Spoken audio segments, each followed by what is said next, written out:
ठीक है।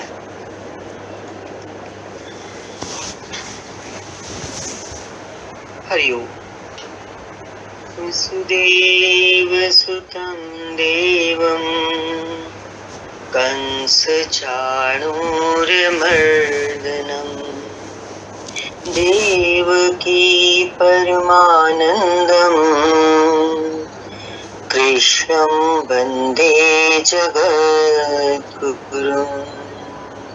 कृष्णं वन्दे जगद्गुरुं। श्रीमद् भगवत गीता 9वां अध्याय श्लोक नंबर 17 पर विचार चल रहा था। इसमें भगवान ने बताया कि संपूर्ण प्रार्थना, समत्व दिलाने वाली प्रक्रिया और यजन की विधि विशेष भी मैं ही हूँ, जिसको ऋक, साम और यजुः कहकर बोला गया है। यहाँ पर आगे बोल रहे हैं भगवान कि योग अनुष्ठान के उक्त तीनों आवश्यक अंग दोबारा बता रहे हैं। प्रार्थना, समत्व दिलाने वाली प्रक्रिया और यज्ञ की विधि विशेष, ये तीनों आवश्यक अंग मुझसे होते हैं। श्लोक नंबर 18 गतेर भर्ता प्रभु साक्षी निवासः शरणं सुहृत् प्रभवः प्रलयः स्थानं निधानं बीजमव्ययम्। हे अर्जुन, गति ही अर्थात प्राप्त होने योग्य परम गति, भर्ता भरण पोषण करने वाला माना सबका स्वामी, साक्षी माना दृष्टा रूप में स्थित सबको जानने वाला, माना सबका वास स्थान, शरण लेने योग्य, और अकारण प्रेमी मित्र। उत्पत्ति और प्रलय, इसका क्या मतलब है? माना शुभ और अशुभ संस्कारों का विलय तथा अविनाशी कारण। मूल कारण मीन्स अविनाशी कारण मीन्स मूल में मैं ही हूँ, अर्थात अंत में जिनमें प्रवेश मिलता है वे सारी विभूतियां मैं ही हूँ। बहुत रोचक लग रहा है। गीता को कर रहे हैं तो एक चीज बहुत बार बार आ रही है, हर बात में एक वचन आ रहा है गीता में, मैं ही हूँ, मैं ही हूँ, मैं ही हूँ। साधक यदि गीता से इस भाव को भी उठा के उसमें दृढ़ता बना ले, अपना दृढ़ निश्चय कर ले कि सब कुछ भगवान ने अपने ऊपर लिया है, कि सब कुछ मैं ही हूँ, तो हमारा जो अहंकार है, ये शुद्ध अहंकार, शरीर का, मन का, बुद्धि का, इससे हम बहुत आसानी से छूट सकते हैं। क्योंकि ज्ञान का जो मेन काम है अहंकार से ऊपर उठना ही तो है। तो बोला भगवान ने कि सारी विभूतियां जिसमें प्रवेश मिलता है वो मैं हूँ। तपाम्यहम अहम वर्षम निघृणाम्युत्सजामि च अमृतम चैव मृत्युश्च सदसच्चाहमर्जुन। मैं सूर्य रूप से तपता हूँ। भगवान कह रहे मैं तपता हूँ सूर्य रूप से। तो सूर्य क्या हो गए? भगवान हो गए ना। तभी कहते ना सूर्य भगवान। वर्षा को आकर्षित करता हूँ, कहते इंद्र देवता वर्षा करते हैं, लेकिन वर्षा को आकर्षित करने वाले भगवान, और उसे बरसाता हूँ। देखो बार बार यही आ रहा है कि सब कुछ मेरे से ही होता है। ये तो बात बहुत ही अब ध्यान देने योग्य लग रही है। एकमात्र मुझे तो लग रहा है यही है ध्यान देने जैसा।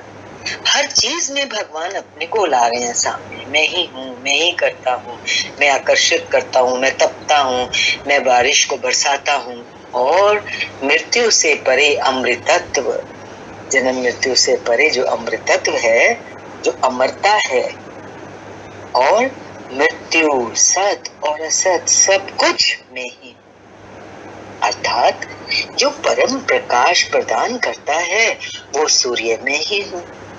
कभी कभी भजने वाले मुझे असत भी मान बैठते हैं और फिर वे मृत्यु को प्राप्त होते हैं। भजन तो किया, रास्ता तो लिया, लेकिन उसकी सत्ता में पूरा दृढ़ विश्वास नहीं हो पाया, असत मान बैठते हैं।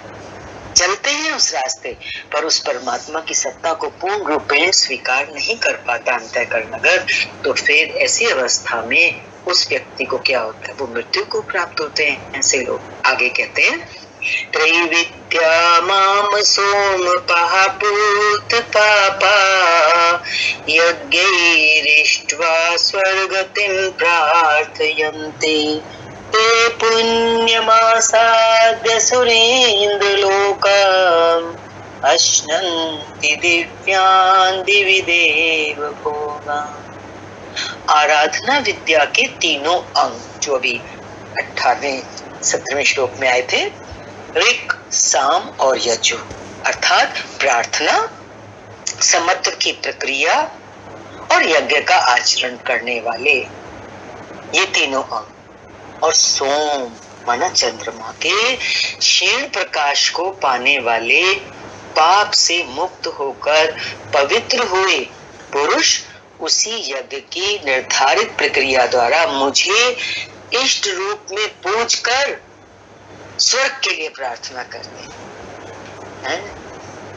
चंद्रमा का क्षीण प्रकाश, शीतलता भी मिल रही है उनको, ऐसी बात नहीं है, साधना हो रही है और ऐसा करने से वो पाप से मुक्त भी हो रहे हैं और उसी यज्ञ की निर्धारित प्रक्रिया को भी कर रहे हैं, मुझे इष्ट रूप में पूज रहे हैं। लेकिन ये सब करते हुए बीच में उनसे क्या हुआ, वे स्वर्ग के लिए प्रार्थना करते हैं।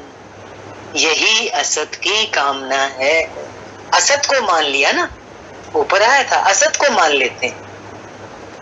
ये असत की कामना, क्या मुझे स्वर्ग मिले, बस इसी से वो मृत्यु को प्राप्त होते हैं। क्योंकि स्वर्ग, जैसे आप जानते हैं सब सत्संगी, स्वर्ग जाएंगे, अपने पुण्य कर्मों का जो भोग होगा, जो फल होगा, उसे भोग के फिर मर्त्यलोक में, संसार में वापस आना होता है। उनका पुनर्जन्म होता है, जैसा पिछले श्लोक में योगेश्वर ने बताया। वे पूजते मुझे ही हैं, उसी निर्धारित विधि से पूछते हैं, किंतु बदले में स्वर्ग की याचना करते हैं। वे पुरुष अपने पुण्य के फलस्वरूप इंद्रलोक को प्राप्त होकर स्वर्ग में देवताओं के दिव्य भोगते हैं। माना उन भोगों को भी तो मैं ही देता हूँ। देखो, स्वर्ग के भोगों को देने वाला कौन? परमपिता परमेश्वर। ऐसी कौन सी चीज, ऐसी कौन सी जगह है जो भगवान के बिना हो? सब कुछ उन्हीं से हो रहा है। ते तं भुक्त्वा स्वर्गलोकं विशालं क्षीणे पुण्ये मर्त्यलोकं विशन्ति। एवं त्रैधर्ममनो प्रपन्ना गतागतं काम कामा लभन्ते। वे उस विशाल स्वर्ग को भोग कर पुण्य क्षीण होने पर मृत्यु लोक अर्थात जन्म मृत्यु को प्राप्त होते हैं। इस प्रकार ये जो त्रैधर्मम है, त्रैधर्मम में वो जो तीन धर्म ऊपर आए थे, प्रार्थना, समत्व एवं यज्ञ की तीनों विधियों से एक ही यज्ञ का अनुष्ठान करने वाले मेरी शरण होने के बावजूद भी कामना वाले पुरुष बारंबार आने जाने को, माना पुनर्जन्म को प्राप्त होते। अब एक इसमें थोड़ा सा जो सुरक्षा है वो क्या है, भगवान आगे बता रहे हैं। पुनर्जन्म को प्राप्त होते हैं लेकिन उनका मूल नाश कभी नहीं होता, क्योंकि वो राह पे चलने शुरू हो गए ना। कामना तो कर ली बीच में, लेकिन जैसा कि कहा कि बीज का तो कभी नाश ही नहीं होता, मूल नाश कभी नहीं होता, क्योंकि इस पथ में बीज का नाश नहीं है। किंतु जो किसी प्रकार की भी कामना नहीं करते, उन्हें क्या मिलता है? अनन्याश्चिन्तयन्तो मां ये जनाः पर्युपासते तेषां नित्याभियुक्तानां योगक्षेमं वहाम्यहम्। अनन्य भाव से मुझ में स्थित भक्तजन मुझ परमात्म स्वरूप का निरंतर चिंतन करते हैं और लेश मात्र भी त्रुटि ना रखकर मुझे उपासते हैं। कहीं कोई गलती नहीं होती उनसे, क्योंकि वो सिर्फ मुझ में स्थित हैं और निरंतर मेरा चिंतन करते हैं। उन नित्य एक ही भाव से संयुक्त हुए पुरुषों का योग क्षेम मैं स्वयं वहन करता हूँ। देखो कितना बड़ा लाभ है। बदले में बिना किसी भावना के और एक ही भाव से यदि हम भजन करते हैं, परमात्मा के रास्ते चलते हैं, भगवान बहुत बड़ी जिम्मेवारी ले रहे हैं ऐसे भक्तों की। क्या कह रहे हैं? ऐसे पुरुषों का योग क्षेम मैं स्वयं उठाता हूँ, अर्थात उनके योग की सुरक्षा की सारी जिम्मेवारी मैं अपने हाथ में ले लेता हूँ। भक्त तो छूटा, कितना हल्का हो गया साधक। इतना बड़ा लाभ होने के बावजूद भी क्वेश्चन उठता है कि इतना होने पर भी लोग अन्य देवताओं को भजते हैं।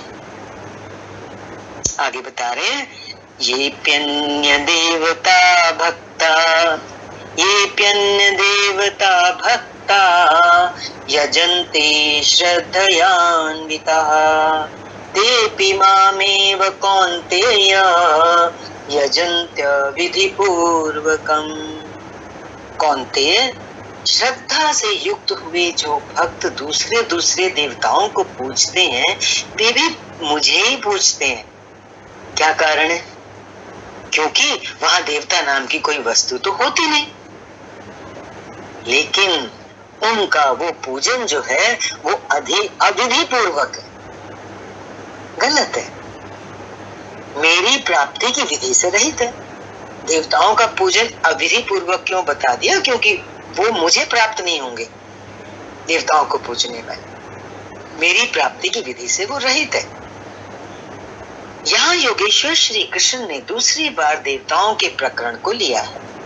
सर्वप्रथम अध्याय 7 के 20वें से 23वें श्लोक तक उन्होंने कहा, अर्जुन, कामनाओं द्वारा जिनके ज्ञान का अपहरण कर लिया गया, ऐसे मूढ़ बुद्धि पुरुष अन्य देवताओं की पूजा करते हैं। कामनाओं द्वारा ज्ञान का अपहरण से क्या मतलब है? कामना करना मात्र ही अज्ञान है। अज्ञान के रास्ते जाएंगे तो ज्ञान तो बह जाएगा, ज्ञान का अपहरण हो जाएगा, और ज्ञान नहीं है तो बुद्धि कैसी हो गई? मूढ़ बुद्धि। ऐसे मूढ़ बुद्धि पुरुष अन्य देवताओं की पूजा करते हैं, और जहां पूजा करते हैं वहां देवता नाम की तो कोई सक्षम सत्ता तो है ही नहीं। सक्षम में जिसमें कोई क्षमता हो कुछ देने की।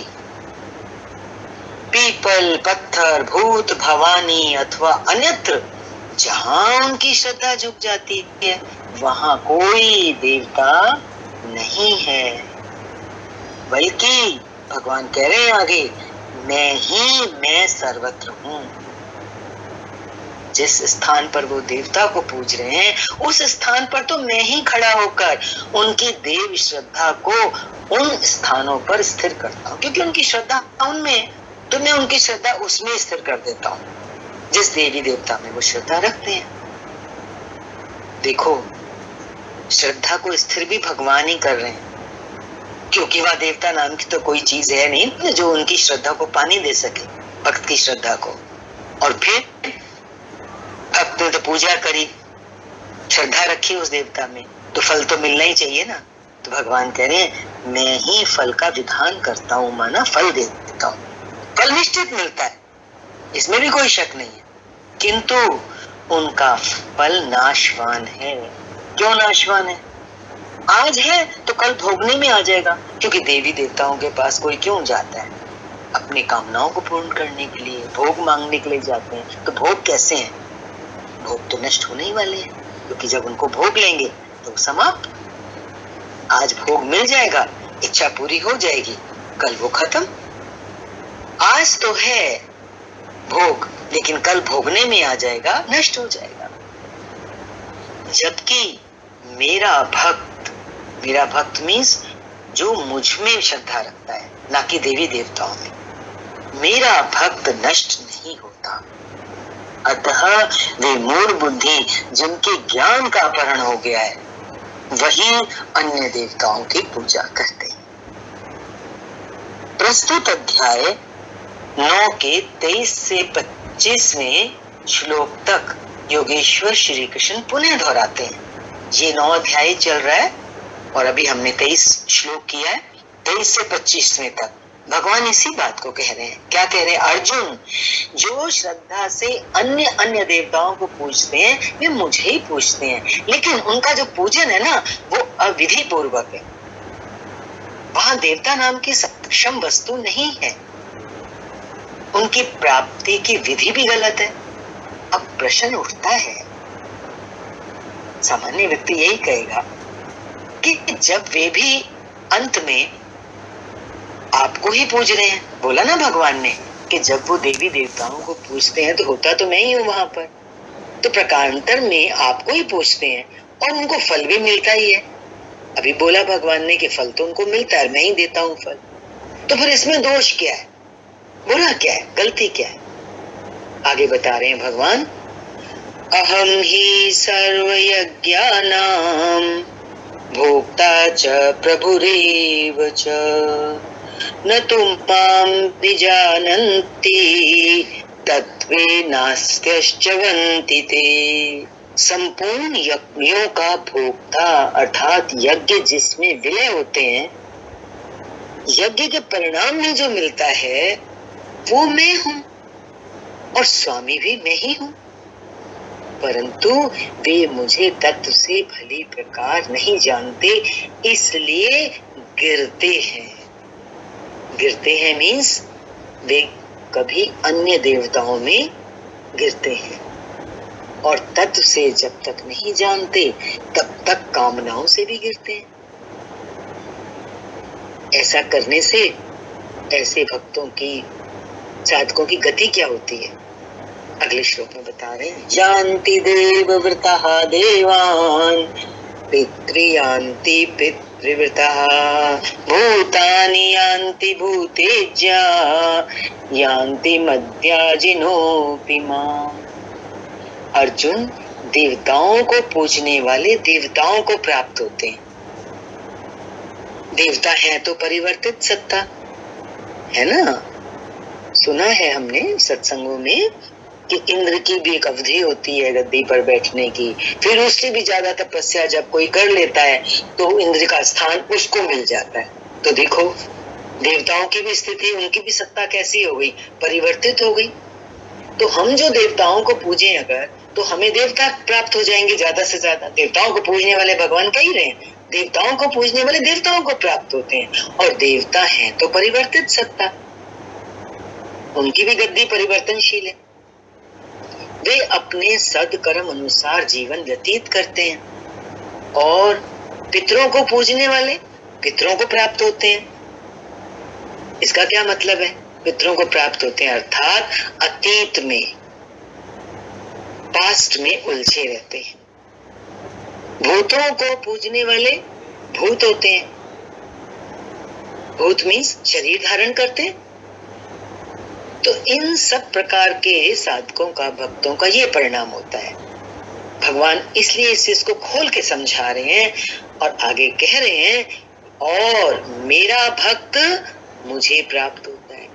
देखो ये सीधा संपर्क है परमात्मा से, और बाकी देवताओं के माध्यम से, पितरों के माध्यम से, भूतों के माध्यम से जो साधना करते हैं लोग, वो इनडायरेक्ट हो गया और उसमें परिणाम भी 100% नहीं है, बार बार उनको वापस आना पड़ता है। पूरा लाभ किसमें है? सदा सदा के लिए सुखी होने का जो रास्ता है वो है परमेश्वर को, परमेश्वर की भक्ति, परमेश्वर से जुड़ना। मुझे, मेरा भक्त मुझे प्राप्त होता है। कैसे? वो मेरा साक्षात रूप स्वरूप होता है। परमेश्वर को पूजेंगे, परमेश्वर के भक्त होंगे तो एक न एक दिन हम उसी परमात्मा के रूप हो जाएंगे। उनमें और मुझ में कोई अंतर नहीं रहेगा। मनुष्य जीवन का लक्ष्य तो यही है। आगे भगवान ये भी कह रहे हैं, उसका पतन नहीं होता, वो कभी नीचे नहीं गिरता। और इतना ही नहीं, एक और अच्छी बात बता रहे हैं भगवान। वो कह रहे हैं मेरी पूजा का विधान भी सरल है। बाकी पूजाओं में देवताओं की पूजा और पितरों की और भूतों की कठिन है, परमात्मा की पूजा बहुत सरल है।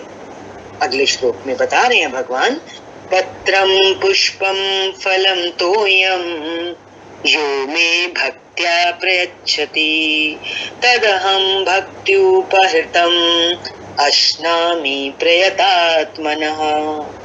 देखो, भक्ति का आरंभ कहाँ से है? यही से तो है। पत्र, पुष्प, फल, जल इत्यादि जो कोई मुझे भक्ति पूर्वक अर्पित करता है, हृदय से अर्पित करता है, शुद्ध हृदय से, मन से अर्पण करने वाले उस भक्त का वो सब मैं खाता हूँ, मना स्वीकार करता हूँ।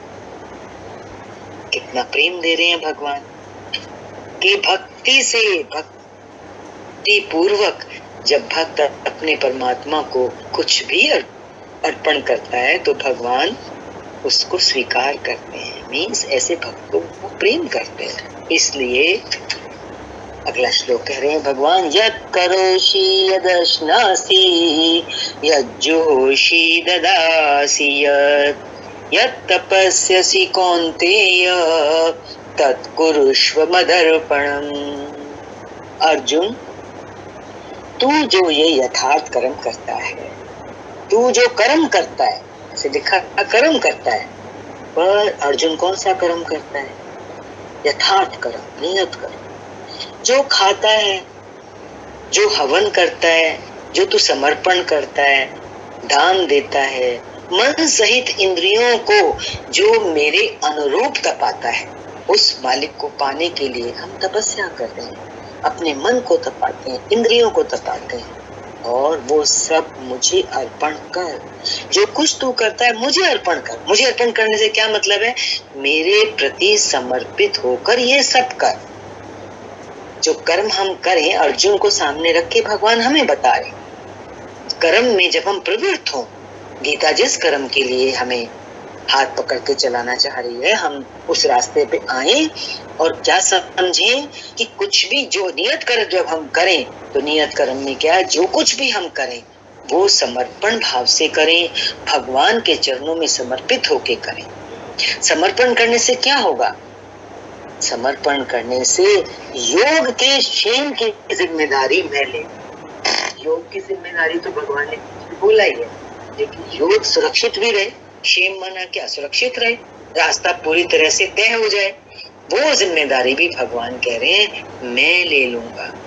बहुत छोटा सा साधक तो ये बात सबकी समझ में आनी ही चाहिए, क्योंकि लंबे रास्ते पर चलने से क्या फायदा, और जिसका परिणाम भी स्थायी नहीं, फिर बार बार उसी चक्र में जाना पड़ता है मनुष्य को। भगवान कितनी खुली घोषणा कर रहे हैं भक्ति की, और कितना सरल रास्ता बता रहे हैं, कितनी सच्चाई दे रहे हैं। इस सत्य को सब समझें।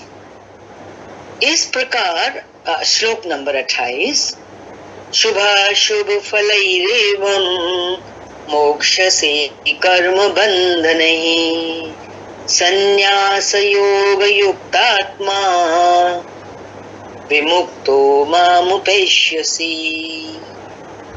इस प्रकार सर्वस्व के न्यास, संन्यास, योग से युक्त हुआ तो शुभ अशुभ फलदाता कर्मों के बंधन से मुक्त होकर मुझे प्राप्त होगा।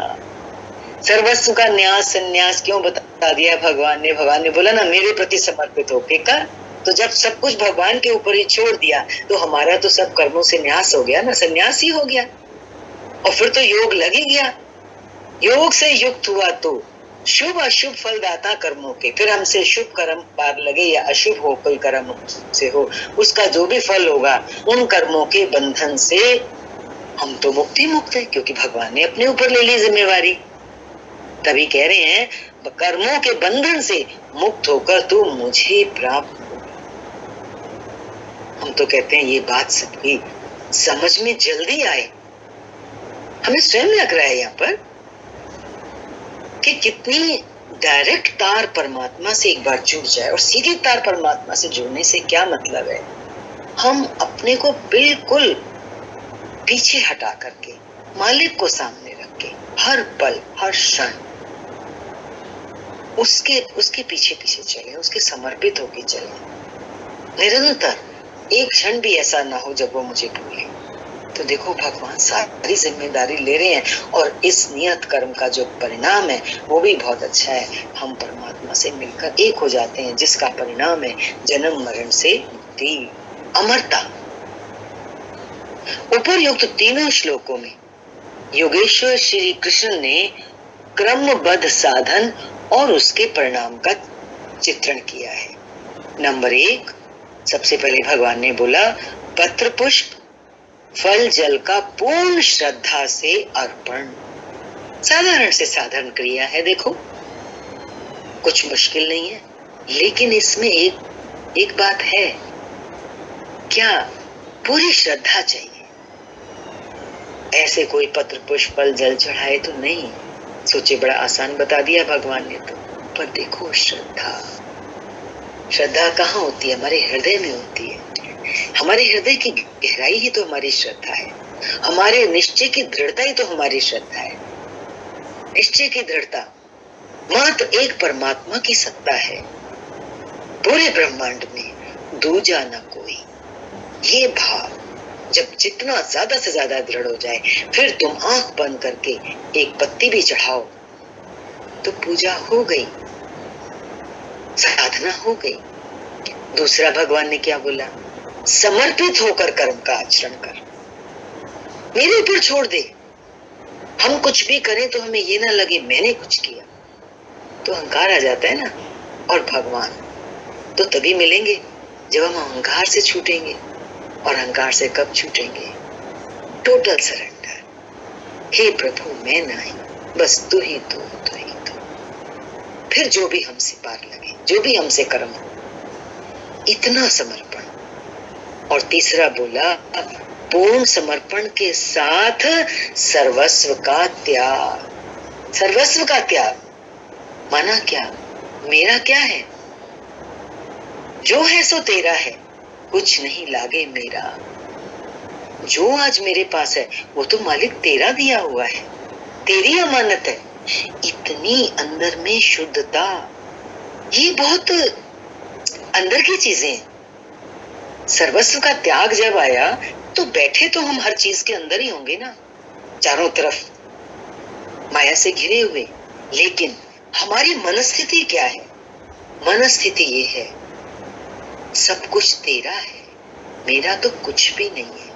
ये शरीर भी तेरा बनाया हुआ, तेरा दिया हुआ है, और इस शरीर के माध्यम से साधना भी तू ही कर रहा है। मैं क्या कर सकता हूँ? मेरे से तो कुछ भी नहीं हो सकता। जब इतनी अहंकार रहित स्थिति मनुष्य की हो जाती है, वहां कह सकते हैं कि सर्वस्व का त्याग। कुछ भी हमारे पास है ये तो प्रभु तेरा है। घर में बच्चे हैं, मालिक तेरे खिलौने हैं। प्रभु तूने इतना धन दिया, हे प्रभु ये तेरी अमानत है, तू मुझे सद्बुद्धि देना, मैं इसका सदुपयोग ही करूं। इतना हर बात में हम उसको याद करें। ऐसी स्टेट ऑफ माइंड, ऐसी अंतर स्थिति होने से कर्म बंधन से विमुक्त हो जाएगा। कर्म बंधन से विमुक्त कह रहे हैं भगवान, मुक्त भी नहीं कह रहे। वी जब लगा दिया तो क्या हुआ? विशेषता का द्योतक है ना, वी विसर्ग जो है, माना तो विशेष रूप से मुक्त हो जाएगा। सरल रास्ता दे रहे हैं भगवान, कोई समझे ना तो विशेष रूप से मुक्त हो जाएगा। तो आगे प्रश्न खुद ही उठा रहे हैं भगवान, मुक्ति से मिलेगा क्या? कई लोग पूछ भी लेते हैं, तर्कवादी जो होते हैं, अरे मुक्ति मिल भी गई तो फिर क्या होगा? तो बताया भगवान ने, मुझे प्राप्त होगा। यहाँ मुक्ति और प्राप्ति एक दूसरे के पूरक है। भगवान की प्राप्ति या कहो मुक्ति, ये एक ही बात है। कौन नहीं चाहेगा भगवान को प्राप्त करना? आपकी प्राप्ति ही मुक्ति है। तब भी एक और प्रश्न स्वयं उठा रहे हैं सदगुरु, वो कह रहे हैं तो उससे लाभ, आपकी प्राप्ति हो गई तो उससे लाभ, इस पर कहते हैं